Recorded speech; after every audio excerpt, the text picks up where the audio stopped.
terbaru adalah sebagai penanggung jawab pada acara Temu Sriwijaya yang diselenggarakan oleh BEM KM Council.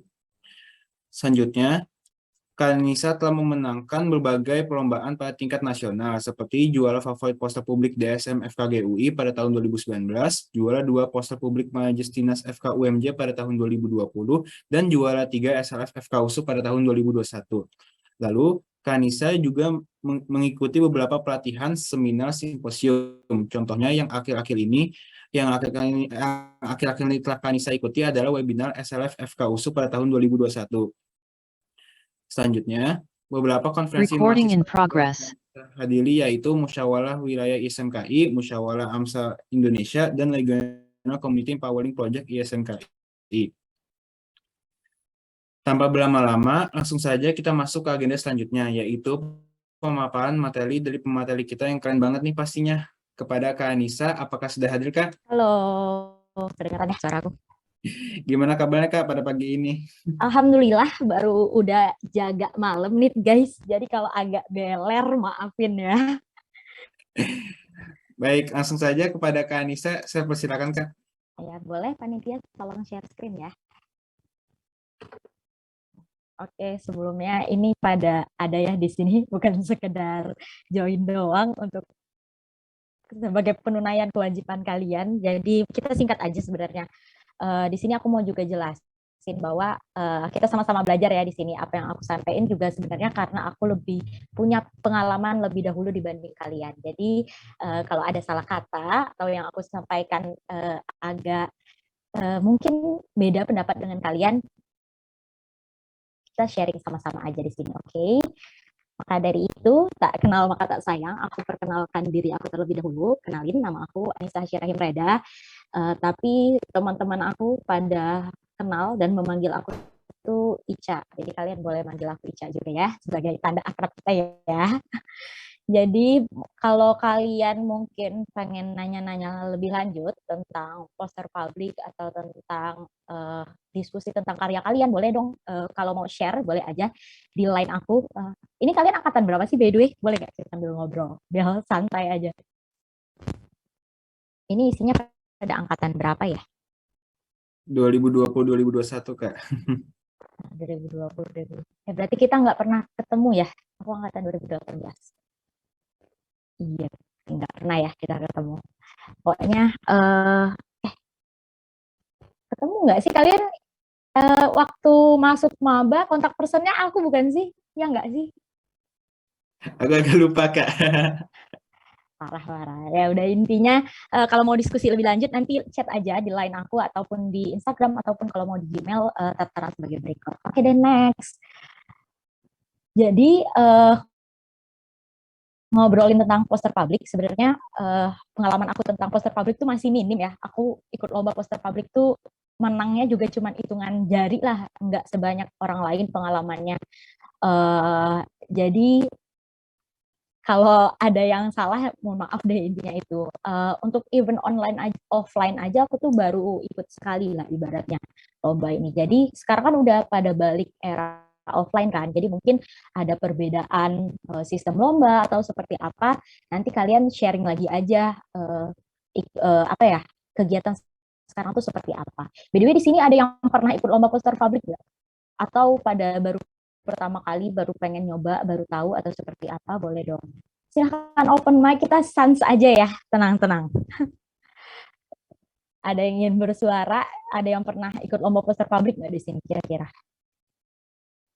Ini banyak loh, 29 orang. Apakah ada satu di antara kalian yang pernah ikut lomba poster publik? Gak ada ya? Ini berarti kalian anak-anak ambis semua ya, yang 7 ke 7 cuma belajar dan belajar. Oke deh, jadi aku ikut lomba poster publik itu sebenarnya dari aku zaman maba semester 2. Jadi itu tahun 2019, aku ikut poster publik itu sebenarnya karena iseng sama teman aku. Jadi teman aku tuh memang anak desain, dia jago gambar, dia berbakat lah intinya. Bertemulah dengan aku yang suka mencoba hal baru. Jadi aku tuh dari SMA memang suka kayak ya gambar, nulis, intinya hal-hal yang berbau seni lumayan aku suka. lah intinya. Terus ketemulah aku bersama dia, terus kita tuh kayak ketemu apa ya?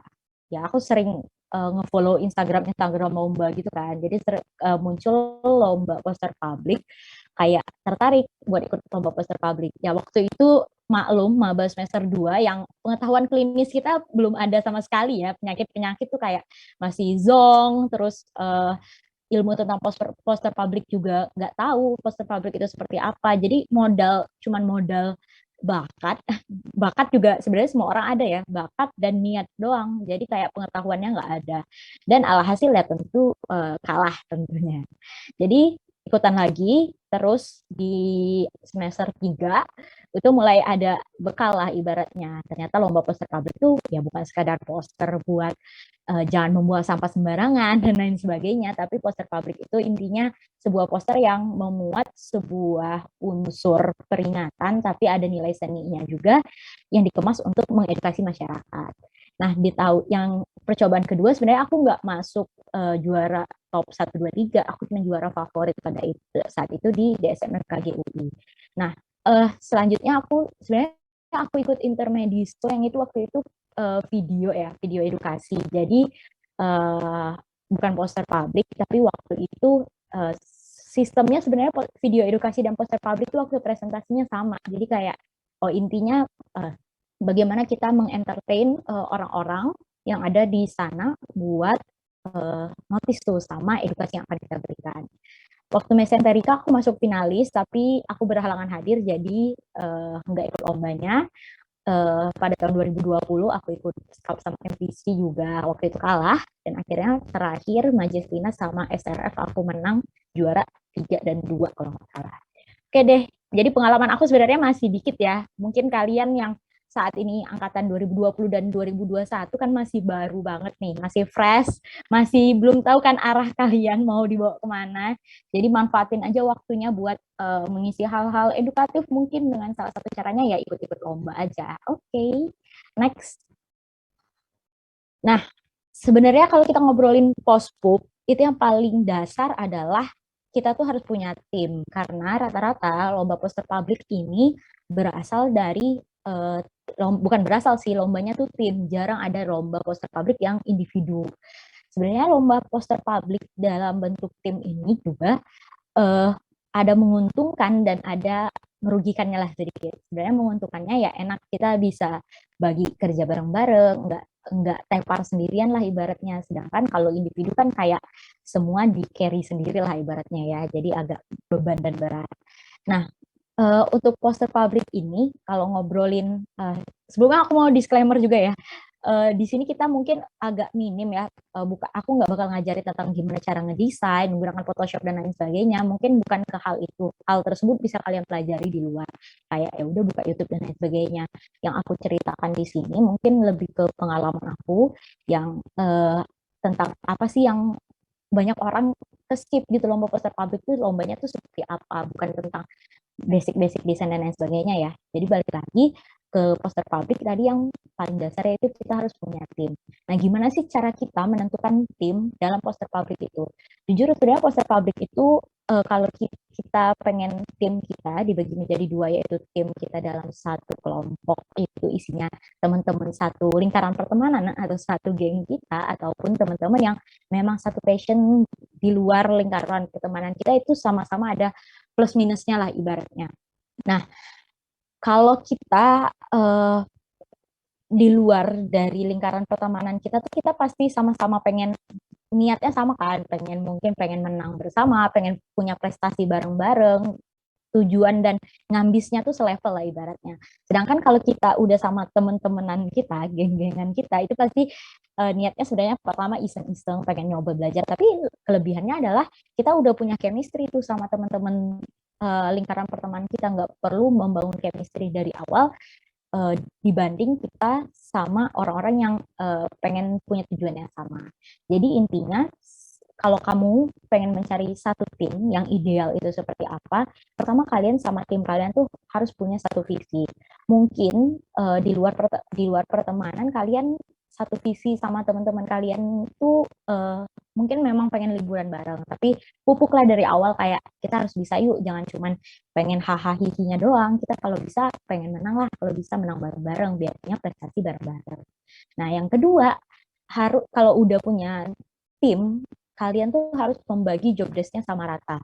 Karena berdasarkan pengalaman aku, kalau job desk ini nggak dibagi sama rata, job desk-nya tuh bakal agak berantakan dan itu akan membuat kalian keteteran. Jadi kalian harus membagi job desk antar anggota tuh dari awal. Misalnya nih, satu kelompok terdiri dari si A, B, dan C. Kalian harus mulai membagi dari awal. Misalnya si A buat draft desain dari awal, kayak ini yang ngedesain masukin gambar siapa dan lain sebagainya. Yang kedua, misalnya cari icon-icon atau gambar yang bakal dimasukin ke desain. Yang ketiga, mungkin cari referensi atau literatur dan lain sebagainya. Jadi kalau udah jelas tuh pembagian job desk-nya, kedepannya tuh bakal lebih enak, bakal lebih teratur sistem kerjanya. Nggak bakal satu orang kelihatan bekerja keras dibanding yang lainnya gitu loh. Sama-sama kerja bareng lah intinya. Nah, setelah kalian udah punya niat yang sama, satu visi yang sama, pembagian job desk-nya juga udah jelas. Yang ketiga, kalian harus buat timeline. Jadi bukan hanya sekedar kayak organisasi yang harus ada rapat rencana kegiatan dan lain sebagainya, tapi dalam satu tim post itu harus juga jelas timeline, work plan, atau progres kalian lah hari ke harinya. Tujuannya untuk apa? Agar kalian tuh bisa tahu progres kalian tuh dari hari ke hari itu seperti apa. Misalnya nih, dari hari pertama nih, hari Senin, kalian udah desain draft. Kalau hari Selasa kalian melanjutin draft, tapi kalian nggak ngemasukin apa aja yang bakal referensi yang kalian masukin ke dalam sana, itu bakal keteteran, takutnya numpuk biasanya tuh kalau nggak jelas kayak gini ya, kalau nggak ada timeline yang jelas, mepet tuh pasti, H-1 deadline, H-2 deadline, baru kayak kekejar semua pengen dikerjain. Jadi work plan itu sangat penting dalam membuat tim post.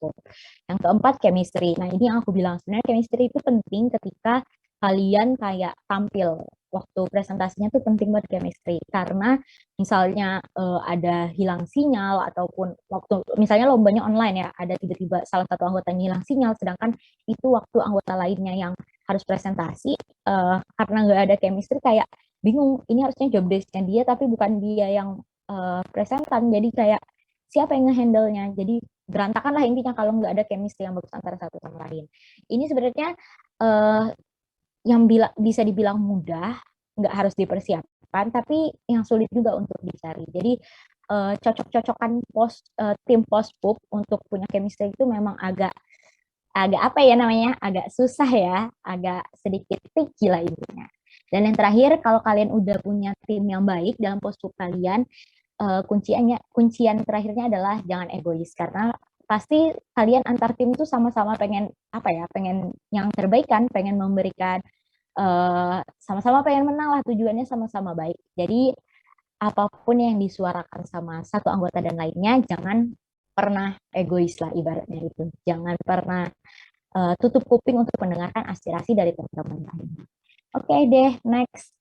Jadi ini ada dua contoh poster publik yang aku buat di tahun 2019 yang kalah tadi ya. Nah, ini contohnya, ini memang poster publik yang jujur aku juga ngomong ini jelek banget, kayak nggak ada orientasinya, nggak ada judulnya, susunannya nggak ada, ini sangat-sangat berantakan, tulisannya terlalu banyak, font yang dipakai juga terlalu rame, warnanya juga nggak satu frekuensi, jadi kayak benar-benar cuma tempel-tempel doang tanpa ada nilai pengetahuan dan estetika di dalamnya. Ya, tapi hal yang aku pelajarin adalah karena mencoba tadi baru tahu, oh ternyata sistem poster pabrik itu bukan poster-posteran yang seperti ini yang kita maksud, tapi poster pabrik yang dimaksud adalah poster pabrik yang punya komponen-komponen memang untuk ada nilai seni dan untuk mengedukasinya. Oke deh, jangan dicontoh ya dua poster ini. Dua poster ini sebenarnya aku juga malu buat ampilinnya, tapi sebagai bahan pembelajaran kita semua.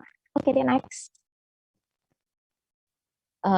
Sekarang kita masuk ke tadi dari awal kita udah punya tim, kita udah punya satu tim yang ideal tadi seperti apa. Sekarang kita masuk ke gimana sih membuat poster publik yang tadi. Poster publik itu yang dimaksud itu seperti apa. Nah, kalau kita ngomongin poster publik, tentunya semoga kita punya nilai yang tes seni yang sama ya. Jadi yang kita anggap jelek, kalau jujur aja yang tadi kan jelek ya, kita anggap dua tadi itu jelek. Standarnya tuh jangan jadikan dua contoh sebelumnya itu sebagai standar. Jadi kalau kita pengen buat poster publik, kita harus punya standar yang bagus dulu. Nah, untuk memulai standar itu, yang pertama kita harus punya ide. Gimana untuk mendapatkan ide? Ini kita sebenarnya nggak usah jauh-jauh. Untuk dapat ide ini sebenarnya dari keresahan aja, keresahan sekitar kita tuh seperti apa.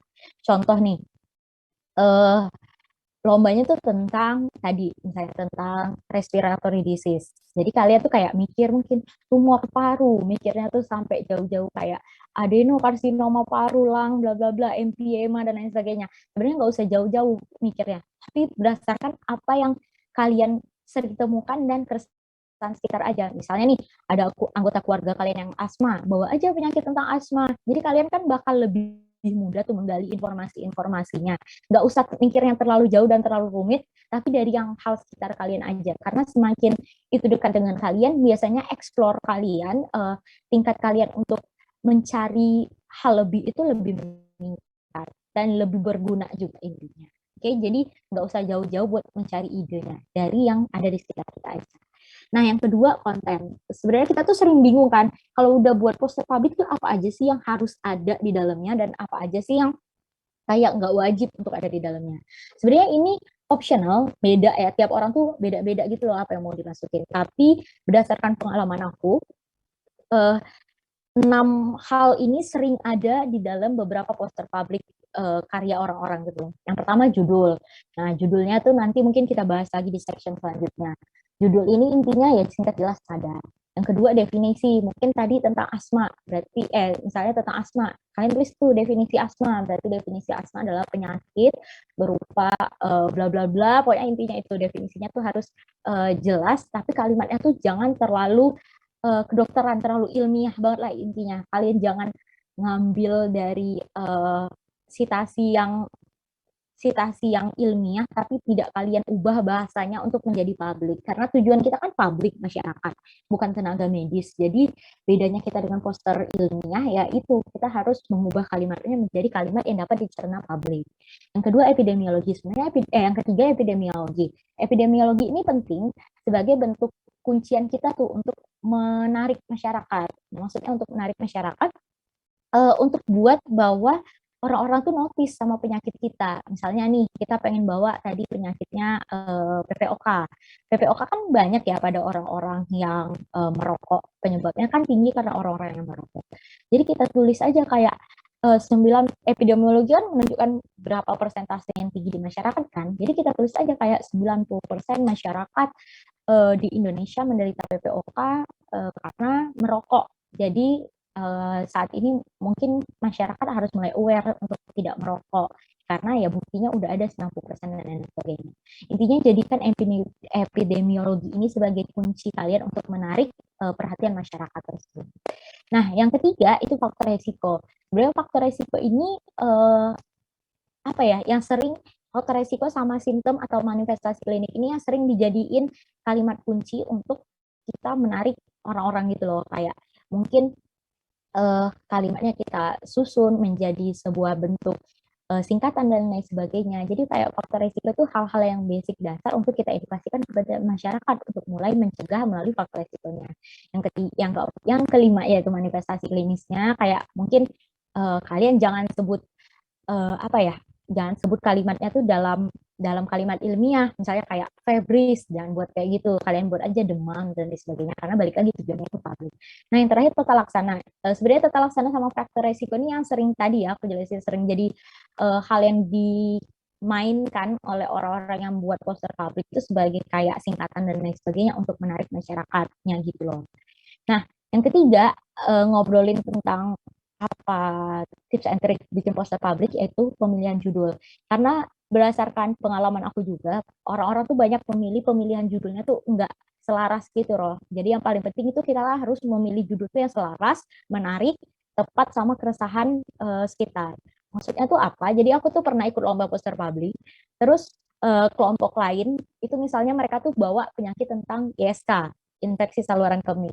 Nah, ketika mereka membawa penyakit tentang infeksi saluran kemih, mereka tuh judul posternya tuh malah kayak Captain America, Thor, dan lain sebagainya. Sebenarnya itu bagus ya, mungkin itu cara mereka membuat ikonnya. Tapi sayangnya eh, juri atau ya penilai dari poster publik tuh biasanya tuh dosen-dosen kita gitu loh, dosen-dosen klinis, dokter-dokter spesialis gitu. Mereka kan ya mungkin beberapa dari mereka update, tapi beberapa dari mereka tuh yang nggak update, nggak tahu sama apa-apa yang apa hal yang terbaru atau sedang up to date di masyarakat gitu loh.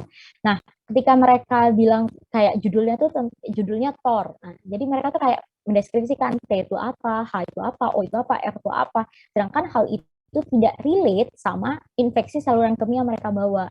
Jadi lebih baik mereka tuh membawa juri-juri itu lebih senang kalau kalian membawa singkatannya tuh kayak uh, hal yang berkaitan gitu loh. Misalnya kalian pengen bawa penyakit jantung koroner. Mereka lebih senang kalau kalian buat judulnya tuh kayak core gitu loh misalnya. Jadi kayak hal-hal yang buat mereka notice, oh ini berkaitan ya dari pemilihan judulnya aja udah uh, cukup ilmiah dan bukan ilmiah ya, cukup menarik perhatian karena selaras dengan pembahasan medis yang dibawa gitu.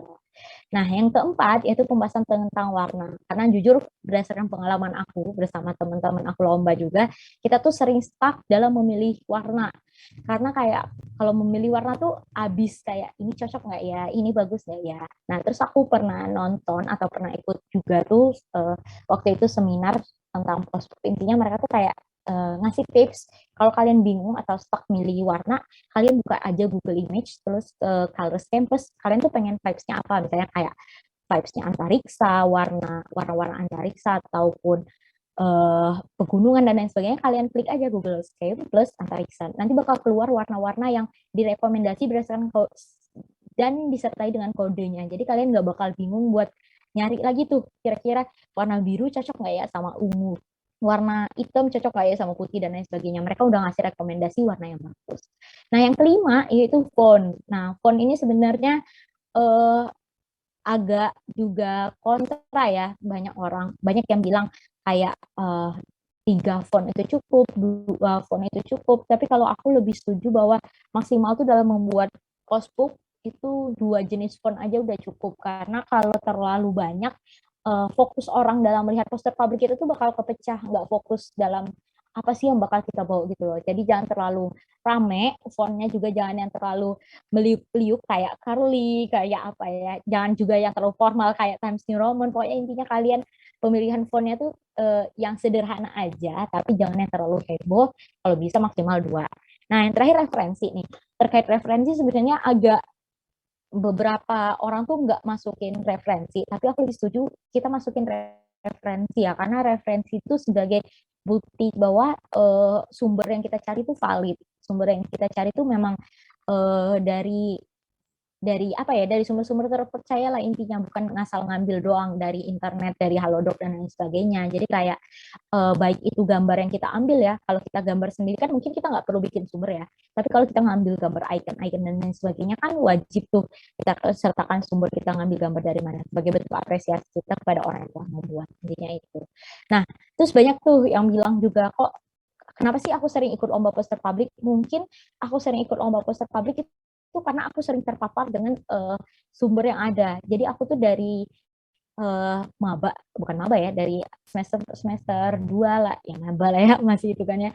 Dari semester 2 udah ngefollow tuh Instagram kayak Instagramnya Bapin, Instagram FKIA yang sering ngupload lomba, kayak ini ada lomba postbook dan lain sebagainya. Jadi kayak oh ternyata lomba postbook tuh banyak ya, bukan hanya kayak di bukan hanya kayak di FK doang, tapi kayak farmasi, keperawatan tuh juga sering ada lomba poster publik dan boleh kita ikutin karena biasanya syaratnya tuh mahasiswa kesehatan gitu loh. Jadi kayak banyak lomba poster publik gitu, karena aku juga mencari lombanya tuh ada di mana aja. Jadi buat kalian yang pengen mengisi waktu luang tadi dengan hal yang bermanfaat, mungkin sekarang boleh mulai dicoba tuh kayak nge-follow Instagramnya event-event perlombaan lah, intinya event mahasiswa kayak apapun itu, sebagai bentuk kalian bahwa sosmed juga berguna lah ya intinya untuk membangun prestasi kalian.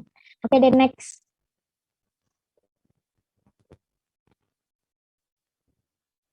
Dah. Sekarang kan kita udah punya pemikiran yang sama ya tentang gimana sih poster publik yang ideal itu. Sekarang aku pengen dengar pendapat kalian. Boleh kalian open mic, terserah kalian komentarin aja poster publik yang ada tuh seperti apa. Kalian mau pengen ngeritik, ngasih saran ataupun komentar apapun itu aku terima karena kayak ya udah kita di sini sama-sama belajar ya. Jadi oke, boleh next. Nanti bakal ada poster yang ditunjukin, nanti kalian komen aja kira-kira poster ini nih bagusnya seperti apa, kurangnya seperti apa, baiknya seperti apa, ditambahin apa. Intinya kalian terserah deh komentar, boleh terserah siapapun pengen komentar dari yang pertama deh. Adakah yang ingin berkomentar?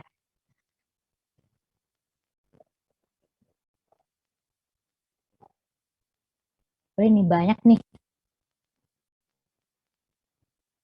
Ayo nih guys, jangan malu-malu guys. Boleh, ini rame kan. Apakah kita panggil random atau seperti Izin, apa Kak. nih? Halo, ini siapa? Boleh, Saya ya, kalau Fatimah. menurut saya Kak, ini susah membaca yang sayangnya yang di sebelah kirinya itu Kak. Mungkin itu dulu. Oke, kita note ya. Terima kasih Fatimah Az-Zahra. Boleh satu dari Fatimah, satu lagi deh. Ini masih banyak kok. Nah, lanjut setelah Fatimah, siapa lagi?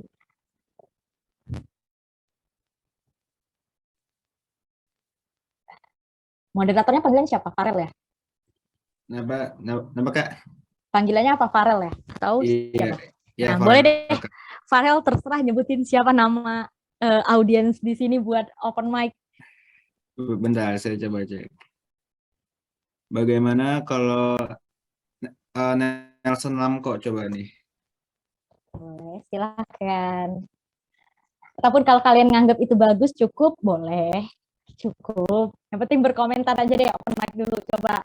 Ya Kak, Eh, menurut saya ini kayaknya tulisannya terlalu banyak kayak dan kayaknya kecil Kak.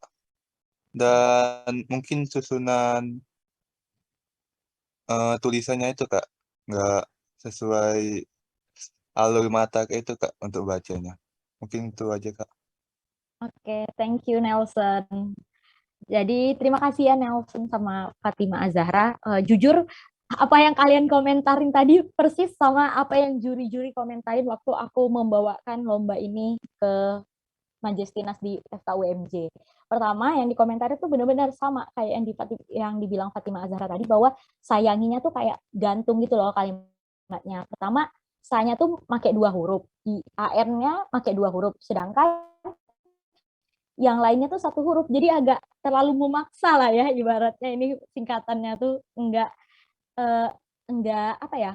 Enggak enak aja singkatannya tuh terlalu memaksa tadi. Jadi buat orang-orang yang baca tuh kayak agak rancu dan lain sebagainya. Jadi kalau bisa tuh kalian memilih singkatannya tuh memang harus dipikirin lah prospek kedepannya tuh lebih baik kalimatnya tuh apa, kalau bisa 1 huruf tuh 1 kepanjangan dan lain sebagainya. Yang kedua, emang terlalu banyak full of text ya ini, terus font yang dipilih tuh warna putih yang agak tabrakan sama pemilihan backgroundnya warna ungu muda, jadi kayak bener-bener di mata tuh agak sliwer ya, udah tulisannya kecil, warna yang dipilih salah, terus font yang dipilih tuh terlalu rame dan terlalu beda antara satu sama lainnya. Seenggaknya aku mendengar pendapat kalian jadi kayak udah deh kita udah punya tes yang sama nih ya poster publik yang bagus tuh seperti apa. Oke deh coba next ke slide selanjutnya. Ini ada poster yang kedua, boleh dong yang mau komentar lagi silahkan. Atau Farel pengen nyebutin nama temennya lagi silahkan. Ayo guys, ada mau nggak guys atau mau ditunjuk lagi nih?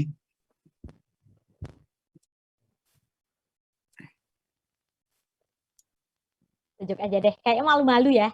Iya Kak. Oke, baik boleh nih coba Colina Faustina coba.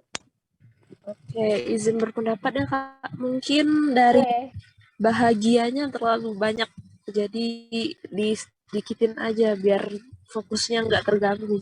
Sama dari warna backgroundnya kan oranye. Kalau misalnya orang itu setahu saya, kalau misalnya warna oranye itu yang bikin eye catchingnya oranye kalau misalnya dalam desain. Jadi lebih baik backgroundnya jangan oranye, enakan coklat gitu Kak mungkin. Oke, terima kasih.